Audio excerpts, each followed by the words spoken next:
예, 오늘 제목은 성경에 나와 있는 썸이란 단어인데요. 어떤 사람들. 언젠가부터 무슨 썸은 남녀간에 뭔가 새롭게 이렇게 뭐 시작하는 그런 걸 썸이라고 하는 용어가 하도 유행을 해서 좀 잘 안 어울리는 것 같지만 성경에서의 썸도 역시 썸은 여기서는 좀 좋지 않은 의미로 그렇죠. 어떤 사람들이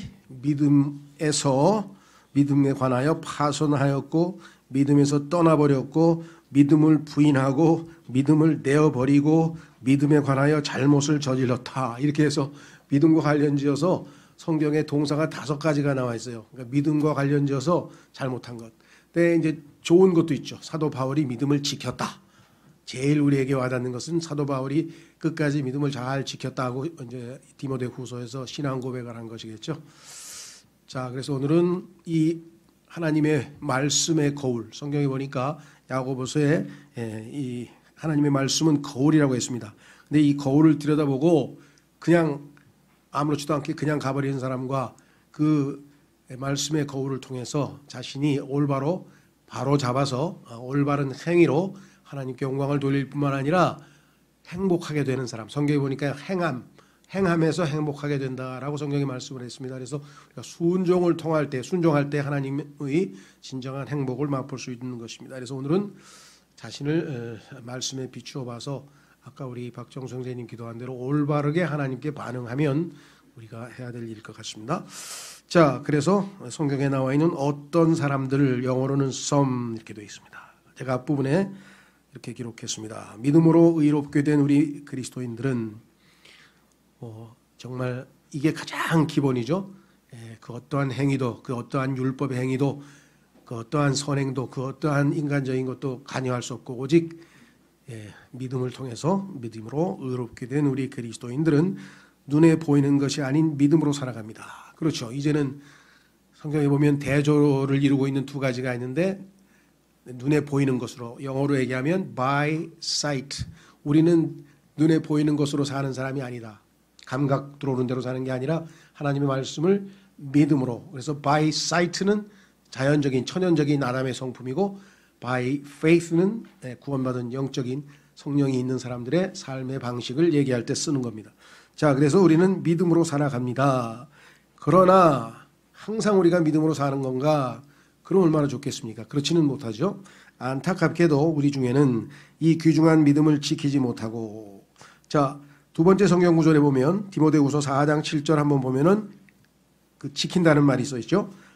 디모데후서 4장 7절에 보면 내가 선한 싸움을 싸우고 나의 달려갈 길을 마치고 믿음을 지켰은즉. 근데 믿음을 지키지 못한 사람들이 있다라고 성경에 분명하게 지금 경고했어요. 자, 간증을 상실하거나 참된 믿음에서 벗어나 버린 어떤 사람들, 몇몇 사람들, 그렇죠? 몇몇 사람들, 다는 아니죠. 몇몇 사람들, 어떤 사람들이 있습니다. 교회 생활 서신인 디모데전서를 통해 말씀의 거울에 우리 자신을 비추어 봄으로써 스스로를 점검해 보는 시간이 되시기 바랍니다. 일반적으로 디모데전서, 디모데후서, 디도서를 목회서신이라고들 학자들이 그렇게 요즘 얘기로 하면 프레임을 씌워놨어요. 그런데 그러면 목회자만 읽고 다른 사람에게는 해당이 안 된다는 뜻이냐? 그건 아니에요. 1차적으로는 목회자에게 쓴 편지가 맞죠. 수신자가 목회자니까, 디모데하고 디도니까. 그러나 그것은 목회자가 교회를 어떻게 운영하고 그 교회에 필요한 것이 무엇인지를 얘기하기 때문에 당연히 성도들에게도 꼭 다 적용돼야 될 말씀들이죠. 그래서 조금 폭넓게 타이틀을 붙인다면 차라리 교회 생활 서신이라고 하는 것이 더 좋겠다 이렇게 생각을 합니다. 자, 그래서 이 교회 생활 서신인 디모데전서를 통해서 자, 여기 보시면 자신을 비추어 보면서 이건 지금 금방 야고보서 1장 23절에서 25절에 보면 하나님의 말씀의 거울에 비추어 보고 2가지 반응을 보이는데 우리는 아까 말씀드린 것처럼 바로 잡아서 이 올바르게 반응해야지 그냥 보고 아무렇지도 않은 듯이 자기네 더러운 모습과 그런 것들을 봤음에도 그냥 가버리는 어리석은 짓을 해서는 안 되겠죠. 자, 그래서 스스로를 점검해 보는 시간이다. 스스로를 점검하라 했는데 딱 보고 있다가 가만히 있어봐. 조자매가 1번에 해당하네. 조영재 4번에 해당하는데 가만있어. 그 자매 안 왔네. 오늘 와서 이거 들어야 되는데 6번이 바로 그 자매가 해당되는 건데 다음에 판단하라고 지금 오늘 말씀 듣는 거 아닙니다. 분별을 할 수 있어요. 저 자매가 아마 이런 문제가 좀 있는 것 같다. 그러나 1차적으로는 내가 적용하는 거죠. 그렇죠? 내가 하나님 말씀에 반응하고 또 우리가 주변에 교회에서 이러이러한 문제들이 얼마든지 생겼구나. 그래서 이렇게 됐구나 하고 이 말씀을 근거로 해서 올바른 건전한 판단, 분별을 하는 건 좋은데 그걸로 비판, 정죄, 지적 이렇게 하는 거는 올바른 반응은 아니다. 좀 유의를 했으면 좋겠다. 이런 말씀을 좀 드리고요. 자, 다양한 생활 영역이 있습니다. 신앙생활에 우리가 교회 생활을 할 때 단지 그냥 예배에 와서 이 시간 보내는 것 이외에도 일주일 내내 일주일 단위로 치자면 그렇죠. 항상 우리의 삶은 믿음으로 사는 것인데 그 믿음의 삶의 영역이 오늘 디모데전서에서 6가지 영역으로 하나님께서 우리에게 가르쳐 주시네요. 첫 번째는 우리의 개인 생활 영역입니다. 개인 생활 영역에 관해서는 오늘 처음에 읽었던 성경 구절 다시 한번 보겠습니다.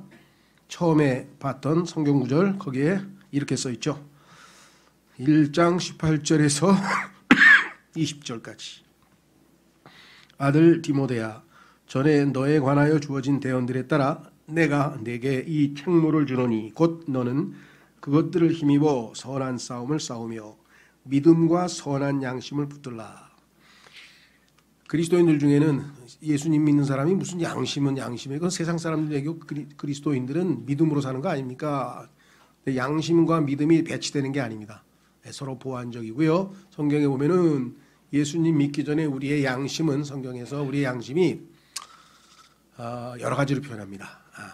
기능이 약화됐다. weak, strong이 아니고 weak. 그래서 작동이 잘 안 돼요. 이 배터리도 강하게 그렇죠? 에너자이저처럼 막 힘을 속된 말로 막 빌빌거리고 이게 뭔가 다 방전이 됐잖아요. 약한 양심이 있고 그 다음에 더럽혀진 양심이 있고 그 다음에는 나쁜 양심, 악한 양심이 있고 그 다음에 또 심지어는 인두로 지진, 예전 성경에는 화인 맞았다고 용어를 썼는데 인두로 지진, 완전히 그냥 망가진 마비된 양심도 있고 그 세상 사람들도 쓰는 그 용어 중에 있잖아요. 그렇죠? 양심 불량, 쓰레기를 몰래 남의 집 저기에다가 그냥 슬쩍 갖다 놓고 가는 사람들 보면 양심 불량이란 말 우리 잘 쓰죠. 군대에서도 양심 불량 많이 쓰고요.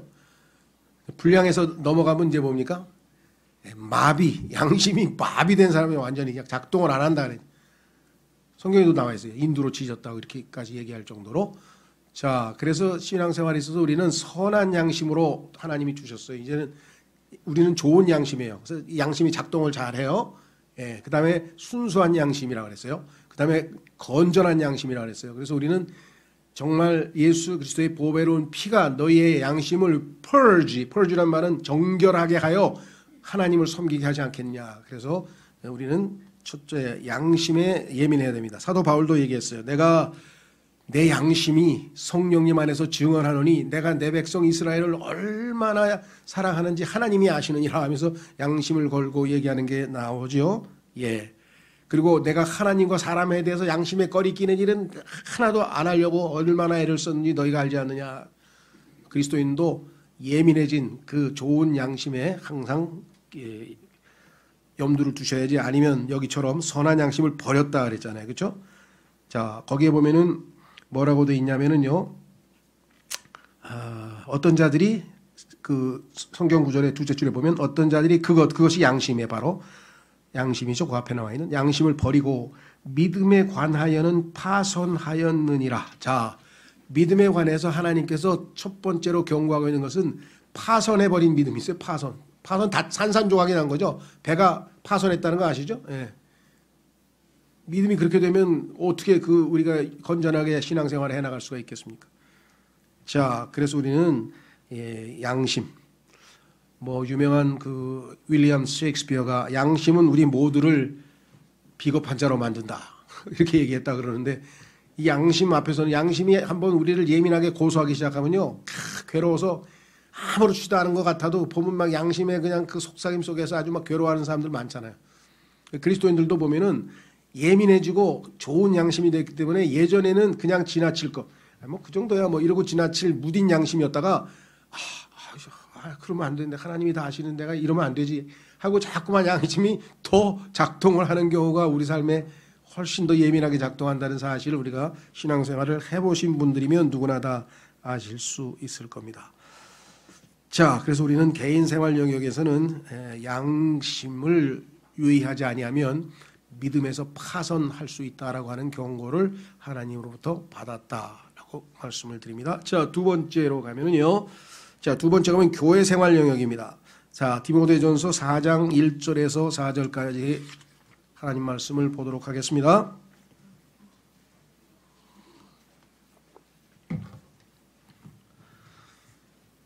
하나님 말씀 디모데전서 4장 1절에서 4절까지 이제 성령께서 분명히 말씀하시기를 마지막 때 어떤 사람들, 여기 나왔네요. 또 어떤 사람들이 있어요. 어떤 사람들이냐?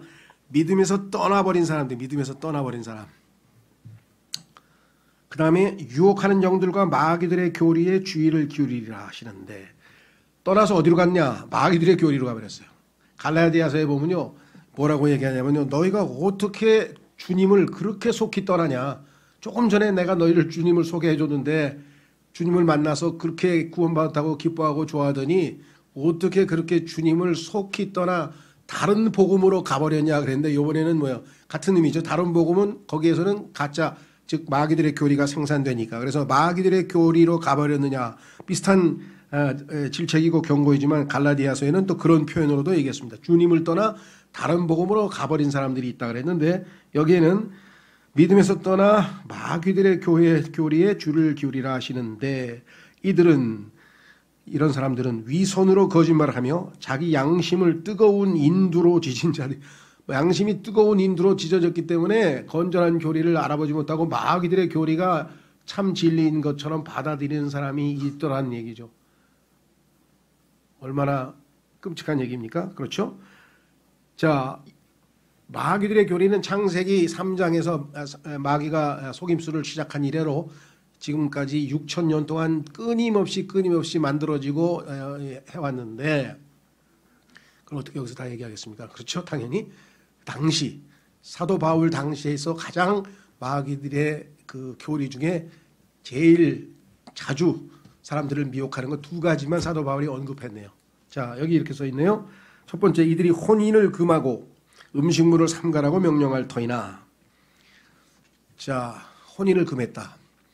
성경에서는 하나님께서 제일 먼저 복을 주신 제도가 결혼 제도라 그랬죠? 그렇죠? 그래서 하나님의 뜻을 이루는데 결혼 제도가 제일 첫 번째, 왜? 많이 다산해야 될 거 아니에요. 그래서 온 세상에 많이 퍼져나가야 될 거 아니에요, 사람들이. 그래야 많은 사람들이 충만한 가운데 하나님께 영광을 돌리고 찬양을 할 텐데, 혼인을 금했다. 특히 오늘날 여러 가지 종류가 있습니다만은 길게 얘기할 것 없이 로마 가톨릭 교회에서 말씀의 사역자, 신부라고 하는 그 직책, 사역자가, 성직자가 되려면 결혼을 못하게 막았죠. 그렇죠? 이것이 교회사에서 2000년 사에서 가장 두드러진 예고요. 그 이외에도 여러 가지 있겠습니다만, 하여간 혼인을 금하는 것은 마귀들의 교리라고 성경에 분명히 나와 있습니다. 그 다음에 음식물을 삼가라. 그래도 그러면 뭐 나트륨을 좀 줄이라, 이런 것도 다 마귀들의 교리입니까? 그건 아니고요. 우리가 아주 적절하게 칼로리도 조정하고 그 다음에 자기 건강에 좋은 음식 먹고 이런 건 괜찮은데, 예를 들면 뭐를 먹어서는 절대로 안 된다 뭐 이런 거 있잖아요. 그죠? 그래서 당시에도 보면은 이 두 가지가 사람들에게 가장 사람들을 미혹에 빠지는 그런 것들이었습니다. 특히 뭐 안식교를 포함해서 이런 교회에서는 뭐 레위기에 나와 있는 그 먹지 마라 먹으라 것을 율법에 나와 있는 내용대로 그대로 지키려고 하는 사람들이 여전히 있다는 것을 우리가 잘 알고 있죠. 자, 그래서 이것 이외에도 오늘날 우리가 얼마나 많은 사람들이 잘못된 교리에서 마귀들의 교리로, 믿음을 떠나 마귀들의 교리로 가버리는가. 셀 수도 없이 많지만 제일 우리가 관심 있는 것이 아무래도 구원에 관한 교리이기 때문에, 구원에 관한 교리를 여태껏 그 예수 그리스도를 믿는 그 믿음으로 의롭게 된다고 하는 그 기본 교리를, 그래서 우리가 믿음으로 은혜로 구원을 받는다고 하는 교리를 가만 놔두지를 않아요. 막 온갖 종류의 그 희한한 교리들이 다 있습니다. 가장 최근에 나온 것 중에 하나는 소위 말하면 그 Lordship Salvation이라 해가지고 성경에서 예를 들면 갈라디아주의하고 좀 비슷하겠죠. 구원은 은혜로 믿음으로 받는 것 오케이. 그러나 그 구원을 끝까지 지키지 아니하면 자주 반복해서 죄를 짓고 이렇게 하면 구원을 잃어버릴 수도 있다. 이렇게 해서 소위 말하면 정말 예수님을 구원자로는 받아들인 사람들이 있지만 주님으로는 받아들이지 않았다. 이거는 예수님은 구원자요 주님이시기 때문에 예수님을 받으면 다 예수님이 우리의 구원자이시며 주님이시지, 그 주님 대신 주님께 내가 하나님의 자녀로서 불순종하거나 불효자 역할을 한다고 지적하는 것은 맞지만 아예 주님으로는 영접을 안 했기 때문에 이렇게 올바른 삶을 살지 못한다. 이렇게 해서 구원에 이르지 못하는 것처럼 이렇게 오해하는 경우도 있죠. 또 잘못된 올바로 나누지 못해서 환난 시대의 성도에게 해당하는 끝까지 견디는 자는 구원을 받으리라, 뭐 이런 교리를 갖다 붙일 수도 있고요. 마귀는 무모하기 때문에 아주 직접적으로, 나중에 기회 있으면 한 번 더 하겠습니다. 과거에 아주 오래전입니다만은 마귀가 변개시킨 구원 관련 구절들 해가지고 제가 한번 설교를 했었던 기억이 나는데요. 성경에서 사복음서에 사도행전까지 5번에 걸쳐서 구원받는 장면이 언급되어 있는데 그때마다 전부 다 성경 구절을 다 변개시켜 버리는 것이에요. 그것 이외에도 분명히 구원을 받고 우리가 그 이제 성장을 해야 된다라고 말씀을 했던 베드로전서 2장에도 구원에 이르도록 자라가라. 구원에 이르도록 자라갑니까? 구원 받고 나서 자라가는 거죠. 우리는 아주 교묘하게 이 구원 교리를 손을 댑니다.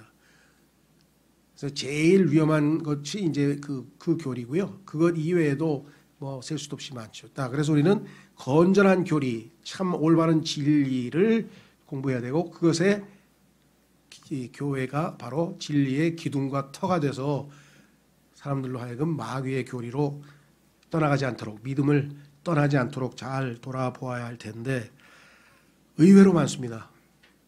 저 사람이 킹제임스 성경 쓰는 독립침례교회 다녔다는데 아니 어떻게 안상홍으로 가서 그런 사람도 있어요. 안상홍으로 간 사람도 있고 뭐 이만희로 간 사람도 있고요.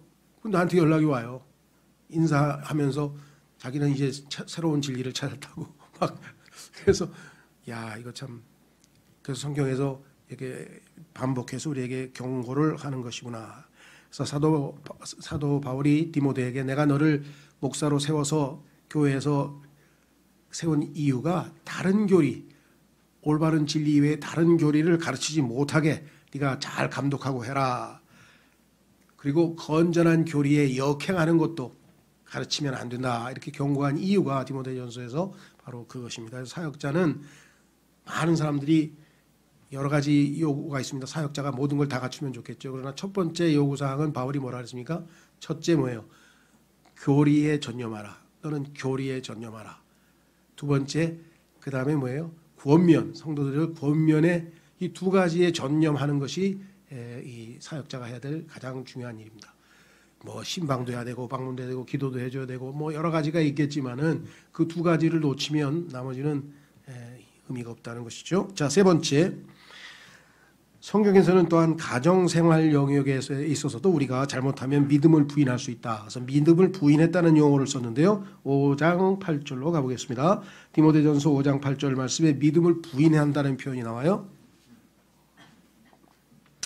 그러나 누가 자기 친족, 특히 자기 집 사람들을 부양하지 아니하면 그는 믿음을 부인한 자요 불신자보다 나쁜 자니라.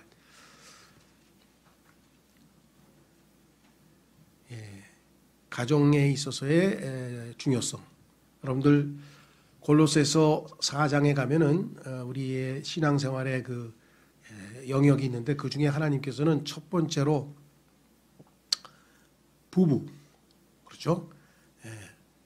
남편과 아내의 관계가 신앙생활에 있어서, 물론 그 전에는 하나님과 개인의 관계입니다. 하나님과 개인의 관계 제일 중요하고요. 1단계. 그 다음에는 부부 관계가 2단계. 그 다음에 부모 자식 간의 3단계, 그 다음에 이제 뭐예요? 우리가 얘기하는 직장인 생활, 그렇죠? 그 다음에 마지막으로는 친구들 만나는 사회생활. 그래서 이 네 가지가 소개되어 있는데 그 중에서 중요한 것은 우선순위예요. 그래서 부부관계, 그다음에 부모 자식 관계에서 이 가족이라고 하는 것이 하나님께서 얼마만큼 소중히 여기는가. 가정을 제일 먼저 가정이라는 제도를 만드셨죠. 신성한 제도. 두 번째 정부, 창세기 9장에 국가라고 하는 제도를 하나님께서 만드셨죠. 세 번째 교회를 만드셨습니다. 그렇죠? 그래서 국가든 교회든 건전한 가정이 가장 기초 단위가 된다는 사실을 우리는 상식적으로도 알 수 있고 성경적으로도 우리가 아주 깊은 의미가 있다는 것을 꼭 기억을 하셔야 됩니다. 자, 그래서 여기 보시면 가정생활 영역에 있어서도 우리가 정말 중요시 해야 된다는 사실을 분명하게 말씀을 했고요.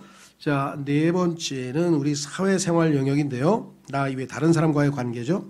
자, 네 번째 성경 구절은 뭐라고 되어 있냐면 가정생활에서 게으름으로 남의 도움을 받지 않고 그냥 제가 살아가거나 또 돌아보지 아니하는 것을 믿음을 부인하는 사람이라 그랬어요. 하나님께서. 그러니까 우리는 믿음에 관해서 파선해서는 안 되고 믿음을 떠나버려서도 안 되고 믿음을 부인해서도 안 되고 네 번째 믿음을 내버린 사람들은 누구냐. 어떤 사람들이 믿음을 내버렸는가. 디모데전서 5장 11절에서 14절로 가보겠습니다. 디모데전서 5장 11절에서 14절 말씀. 그러나 젊은 과부들은 거절하라. 이제 교회에서 돕지 말라, 교회에서 먹여주지 말라 이 소리인데 왜 그러냐. 그들은 그리스도를 대적하여 방탕하기 시작할 때 결혼하리라. 그들은 자기들의 처음 믿음을 내버렸으므로 처음에 가지고 있던 믿음을 내버리는 사람, cast off, 내던진 사람도 있어요. 처음에 자기가 교회에서 자기에게 경제적으로 도와주면 내가 열심히 신앙생활 잘하겠다 이렇게 말을 해놓고 나중에 가서 말 바꾸고 이럴 때 이것을 믿음을 내어버렸다. 그 믿음을 내어버린 사람들의 삶의 특징이 나와 있어요. 거기 보면 나오죠. 또한 그들은 게으르게 지내는 것을 배워. 두 번째, 집에서 집으로 돌아다니고. 성경에 보면 마귀의 특징은 위로 아래로 옆으로 좌우로 좌우 위아래 사방으로 돌아다니는 게 마귀의 특징 중에 하나인데 게으를 뿐 아니라 그 다음에 수다쟁이와 참견하기 좋아하는 자가 되어 자기들이 마땅히 말하지 말아야 할 것들을 말하나니. 믿음을 내버린 사람들의 특징이 바로 이것들입니다. 그러므로 나는 젊은 여자들이 결혼해서 자녀들을 낳고 가정을 꾸리며 비방할 기회를 대적에게 전혀 주지 말기를 원하노라. 아마 이 당시에도 이런 분들이 계셔서 교회를 어지럽히고 많은 문제를 일으켰던 것을 사도 바울이 직접 체험했기 때문에 후배 사역자에게 신신당부합니다. 여기서 문제 하나 삐끗하면 얼마나 큰 문제들이 생기는지는 이미 우리 교회들도 어떤 교회든지 다 경험을 다 하게 되는 것이겠죠. 자, 그래서 육신적 가십거리를 전하고 다니지 말라. 그러면 믿음을 내버린 사람이다. 그죠? 어떤 사역자가 예를 잘 들어놨네요. 혹시 이런 얘기 들어보셨어요? 그거는 제가 아는데요. 다른 사람한테는 말씀하지 마시고요. 제가 아는 만큼만 그 사람을 아시면 그런 얘기는 안 하실 것 같은데. 사실은 말하지 말라고 그랬는데 형제님에게만 꼭 말씀드릴게요. 이런 등등등등 예화를 너무 잘 드러나서 참 재미있는. 하여간 육신적 가십거리로 말미암아 교회가 무너진 예들이 엄청나게 많습니다. 더더군다나 오늘날은 우리가 잘 아는 것처럼 통계에 의하면은 팩트와 페이크 뉴스, 그렇죠? 이 거짓 그거의 비율이 1대6이랍니다. 지금은 더 할지도 모르겠죠. 그게 몇 년 전 얘기니까. 1대6이라는 얘기는 그 유튜브상에 돌아다닌 것 6개 중에서, 그렇죠? 6개가 거짓 뉴스면 1개가 제대로 된 사실이라는 얘기니까 어떻게 구분해내겠어요? 정말 힘든 세상에 사는 것 같아요. 그렇죠? 누가 얘기를 들었는데 신문에서 봤는데 책에서 봤는데 이게 맞는 건지 틀리는 건지 알 수가 없잖아요. 항상 그리스도에는 뭐의 기준이 하나님의 말씀에 기준에서 판단할 수밖에 없고요. 그렇죠? 예, 참 쉽지 않습니다. 그래서 이 사회생활 영역에서 우리는 정말 오직 진리를 사랑으로 말하라. 사실 여기서 진리란 말은 성경적 진리만 얘기하는 게 아니라 사실을 말해야지 사실이 아니고 거기다가 조금을 덧붙였던가 조금을 뺐다든가 뭘 좀 대충 그냥 이렇게 얼버무렸다든가 이렇게 되면요 정확하게 전달이 안 돼요. 그래서 지금 뭐 어마어마하게 왜 그럴까요? 뭐 원초적인 원인은 마귀입니다. 마귀가 거짓의 아비거든요. 그렇죠. 그래서 인간들은 뭐예요? 하나님은 참 되시나 하나님만 유일하게 정확한 참 되신 분이고 모든 사람은 거짓말쟁이라 성경에 써 있어요. 그러니 얼마나 많은 거짓말이 다니겠어요. 그리스도인은 이제 아버지가 바뀌었죠. 거짓의 아비 마귀가 아니라 진리이신 예수 그리스도가 우리의 주님이 되셨고 하나님께서 우리의 주인이시기 때문에 여기에 있어서 특히 조심하셔야 돼요. 그래서 야고보서 3장에 보면은 혀와 관련지어서 챕터 하나를 할애해서 정말 우리가 욥기 26장에 가면 갑자기 이런 얘기를 합니다. 하나님께서 이 성경 기록에 보면 뭐라고 되냐면 내 입에서 누구의 영이 나갔느냐. 내가 말할 때 영이 바깥으로 나가는데 바람이 나가니까 누구의 영이 나갔냐. 하나님의 성령께서 나갔냐 아니면 내 개인의 영이 나갔냐 마귀의 영이 나갔냐 한번 잘 생각해 보십시오. 마귀의 영이 나가면 엄청난 미혹과 파괴가 일어날 것이고요. 내 이야기가 나가면 쓰잘데없는 얘기가 나갈 것이고요. 성령께서 내 입술을 통해서 나가게 되면 그것만 사람의 믿음을 세워주고 유익하게 하고 그렇죠. 건전한 영향을 끼치겠죠. 자, 그래서 우리는 사회생활 영역에서 잘못하면 믿음을 캐스트 던져 버리는 수가 생길 수도 있다. 조심해야 되겠죠. 그래서 우리가 정말 이 입술을 잘 그런데 입술은 이 세상의 모든 것들은 길을 들일 수가 있는데 인간의 입술은 길을 들일 수 없다고 써 있어요. 성령님만이 우리의 혀를 통제할 수 있습니다. 그렇죠. 얼마나 쉽게 나오는지 몰라요. 그래서 성령께서 충만하지 않고 우리가 이 혀를 우리가 통제해 두기 어렵다. 다섯 번째로 가셔서 경제생활 영역. 이건 뭐 오늘날 지금 현재 이 시대를 살고 있는 우리에게는 뭐 너무나 정말 민감한 또 밀접한 얘기겠죠. 경제생활 영역에서는 부자가 되고자 하는 욕망과 돈을 사랑함. 이렇게 되면 이런 것에 대해서 하나님은 뭐라고 정의를 내리시냐. 믿음에서 실수했다. 여기서 error든 잘못했다는 얘기죠. ERR이라고 하는 이 단어는 실수하고 잘못됐다. 그래서 여기서 나온 명사가 error예요. error. 야구하다가 error 하죠. 그렇죠? 지금 말로 사람들이 다 지금 다 꽉 찼어. 말로해서 에러 하면 그냥 대량 실점하고 다 경기 다 망치는 거예요. 에러 한 번에. 그렇죠? 다 이겨오다가 9회 말에 말로 상황에서 에러 한 번 해가지고 3점 다 줬다. 그러면 그냥 2대0으로 이기고 있다 3대2로 져버리는 거예요. 실수. 그래서 여기서는 erred라는 동사를 하나님께서 사용하셨는데 자 우선 성경으로 가보겠습니다. 오늘날 사람들이 들으면 아주 별로 안 좋아하겠죠? 디모데전서 6장 8절에서 10절 말씀. 디모데전서 6장 8절에서 10절 말씀. 어떤 목사님은 그리스도인이 가장 불순종하는 성경 구절입니다. 이렇게 하고 설교를 했더라고요. 그리스도인이 가장 불순종하는 성경 구절이라고 하면서 이 구절을 들었어요. 공감이 가는 것 같아요. 특히 오늘 같은 경우. 그렇죠. 우리도 아파트에 가면요 거의 매일 이사 차량이 와 있어요. 여기도 와요. 그렇잖아요. 단지가 크니까 이사 가는 사람들이 꼭 매일 보면 있어요. 거의. 그 중에서 칸히 보면요 제일 힘들어하는 게 뭔지 아세요? 버릴 게. 야, 뭘 버려야 되지? 버리느라고. 왜 그래요? 필요 없는 데 산 거야. 아니면 물론 낡은 것도 있겠지만 필요 없는 데 사가지고 이사 갈 때 이거 싹 버리고 가야지. 싹 버리고 가야지 그러잖아요. 그죠? 그래서 딸하고 그 어머니하고 엊그저께도 보니까 싸워요. 그래서 싸우니까 어머니 이거 버려야 돼. 이걸 왜 싸가? 왜 싸가? 하면서 왜 그걸 그 짐을 왜 들고 가냐 이거지. 그만큼 버릴 게 많은 거예요. 욕심 때문에 다 산 거죠. 자 보세요. 먹을 것과 입을 것이 있은즉 우리가 그것으로 만족할 것이니라. 먹을 거 입을 거 있으면 만족합니까? 먹을 거 입을 거 말고도 막 세고 셌어. 그런데도 만족 안 해. 뭔가 더 필요하다 그래. 더 필요하다고. 그래서 이 소위 말하면 광고, 홍보 뭐 이런 거는 여러 가지 또 효과가 있겠지만 그 중에 가장 나쁜 기능 중에 하나는 뭐냐면 필요하지 않은데 필요한 것처럼 생각하게 만들어. 전혀 필요한 게 아니야. 없어도 돼. 아무 없어도 살 수 있어. 근데 보고 있다면 뭐야? 꼭 필요한 것 같아.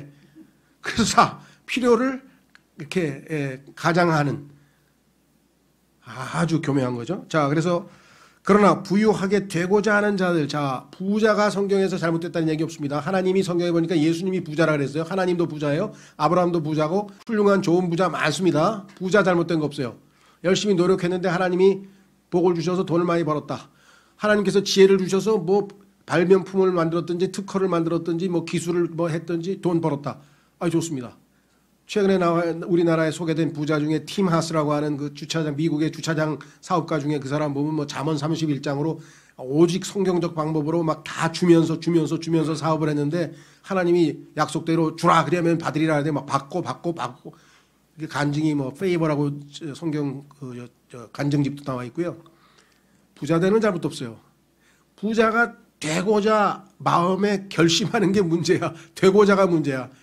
삶의 목표가 부자 되는 거야. 여기 나와 있죠. 부자가 되고자 하는 의지를 가진 이게 문제를 일으킨다는 거죠. 사람들을 파멸과 멸망에 빠지게 하는 시험과 올무와 여러 가지 어리석고 해로운 욕심에 떨어지느니라.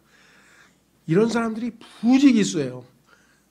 옛날에는요, 검찰이나 경찰이 뭐 누구 때리거나 뭐 무슨 그런 거 수사를 했는데 요즘은 그냥 전부 사기치고 뭐 돈 그거 가지고 수사하느라고 경찰관들도 정말 골치 아플 거예요. 내가 웬 내 생에 경제학을 왜 공부를 해야 될까? 뭘 알아야지 수사를 하지. 사기 수법이 하도 교묘해가지고. 자, 돈을 사랑함이 모든 악의 뿌리이니 개역성경에 1만 악이라 그랬는데요. 1만이 아니에요. 2만, 3만, 5만도 아니에요. 100만도 아니에요. 모든 악이에요. 모든 악. 하나님은 모든 악의 뿌리는 뭐예요? 사랑함이 모든 악의 뿌리. 그 잠언에 전도서에 보면은 money 돈은 answers all things. 우리 번역은 돈은 모든 것에 쓸모가 있느니라. 그 문맥에서 보면 맞는 번역입니다. 그런데 조금 확대 해석하면 돈은 모든 것에 대답을 해준다. 이 세상에서 이해 안 되고 말이 안 돼, 말이 안 돼. 돼요. 왜? 뒤에 보면 뿌리가 있어. 뿌리. 그게 돈이야. 돈. 모든 게 돈을 사랑하는 거예요. 돈을 잘 사용하는 게 아니라 수단으로 쓰는 게 아니라 돈 자체가 목적이 돼서 우상이 돼버리면은 만몬을 섬기는 거고 만몬 신은 우상 숭배죠. 어떤 자들이 돈을 탐내다가 믿음에서 어떻게 한다고요? 떠나. 돈을 탐내면요 믿음에서 떠나 잘못하고 믿음에서 떠난 다음에 잘못을 저질러요. 잘못하고 많은 고통으로 자기를 꿰뚫었도다. 이 문제에 대해서는 뭐 더 이상 이 시대에 너무나 많은 참 예가 막 매일 신문에 나오고 매일 뉴스에 들려오니까 무슨 얘기를 더 할 필요가 있겠습니까? 자, 그래서 이제 마지막으로 가겠습니다. 하나님께서 이제 마지막 요게 이제 오늘날 또 다른 문제인데 왜냐? 지적 생활 영역입니다. 여기 말하면 어마어마한 지식, 어마어마한 정보가 그냥 뭐 인터넷에 그냥 뭐 셀 수도 없이 많은 백과사전도 여기 다 들어가 있고요. 그러니까 뭘 치면 다 나와. 뭐든 쳐도 다 나와요. 그렇죠. 어마어마한 지식이죠. 어마어마한 지식. 그 중에 보면은 뭐 예수님께서 12살서부터 어디 히말라야에 가가지고 뭘 했다고 해가지고 뭐 예수님의 숨겨진 생애부터 시작해서 다 나와요. 다 나와요. 심지어는 뭐 예수님과 마리아와의 연애 사건도 나와요. 하여간 모든 게 다 나와. 모든 게 다 나와. 야, 그래서 자 뭐라고 돼 있나 보세요. 성경 가집니다. 마지막 성경 구절에 디모데전서 6장 20절 21절에 오 디모데야 속되고 헛된 말장난과 또 거짓으로 과학이라 불리는 것의 반론들을 피하며 내게 맡긴 것들을 지키라. 과학을 내세우는 사람들, 그것을 내세우던 어떤 자들이 또 나왔네. some, 항상 어떤 자들이죠? 어떤 자들이 믿음에 관하여는 잘못하였느니라. 자, 하나님 말씀 대신에 과학을, 학문을 신뢰하면 또 믿음에서 실수한 거예요. 실책을 저지른 거예요. 잘못한 거예요. 잘못하였느니라. 자,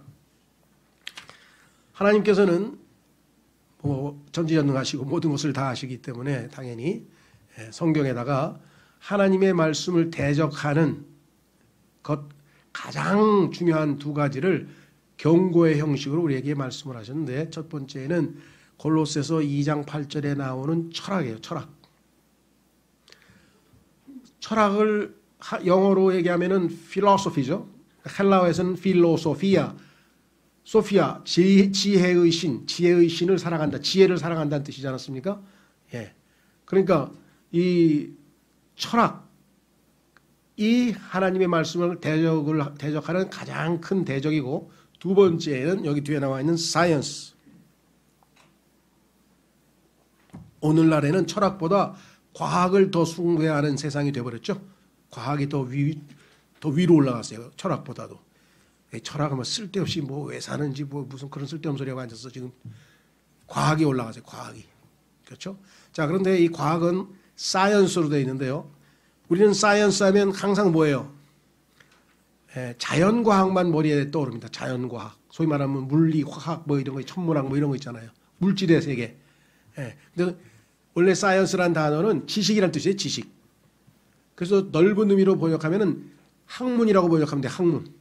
예를 보세요. social science, 사회과학. 그러면 이건 자연과학이 아니죠. social science는 뭐냐? 예를 들면 인간과 인간과의 관계를 연구하는 학문이에요. 사회학. 그렇죠? 그 다음에 뭐가 있나요? 또 경제학, 경영학, 정치학, 뭐 이런 것들. 이런 것들은 다 인간과 인간 사이에 발생하는 갈등을 조정하는 그런 거예요. 인문과학, 그럼 뭐예요? 인간에 대해서 심리학, 그 다음에 철학, 그 다음에 문학, 뭐 이런 것들. 그렇죠? 그 다음에 이제 자연과학은 눈에 보이는 물질들, 뭐 천문학, 뭐 물질, 뭐 화학, 물리학, 뭐 이런 것들이잖아요. 그렇죠? 이걸 총칭해서 아담이 따먹은 지식의 나무에서 나온 모든 세상적 지식들을 총칭해서 학문이라고 그래요. 학문. 그렇죠?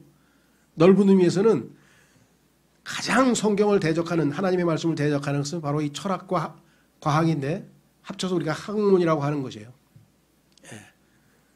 그래서 얼마나 많은 사람들이 뭐 우리가 아는 쟁쟁한 사람들, 뭐 임마누엘 칸트도 그렇고 뭐 니체도 그렇고 누구도 그렇고 하여간 그런 사람들 다 성경에 대해서 한마디 했어요. 다 성경 우습다고. 성경에 대해서 긍정적으로 얘기한 사람 단 한 사람도 없습니다.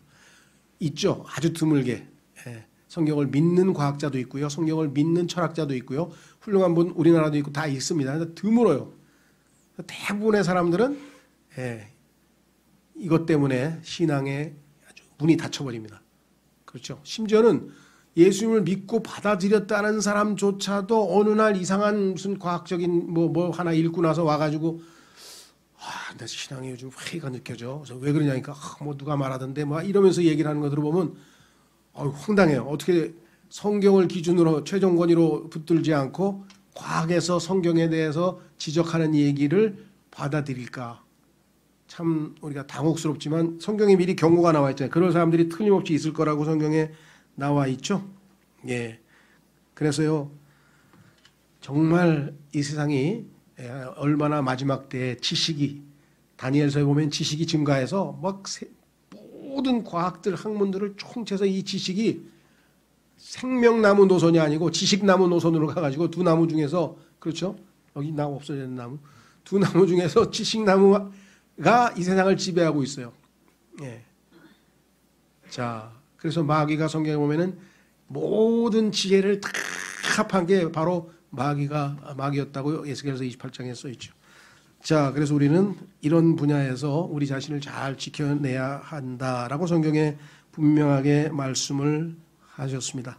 다시 한번 정리합니다. 개인 생활 영역에서 잘못하면 믿음에 관해서 파손해 버릴 수가 있어요. 양심, 하나님 앞에서 우리는 양심을 항상 지켜야 된다.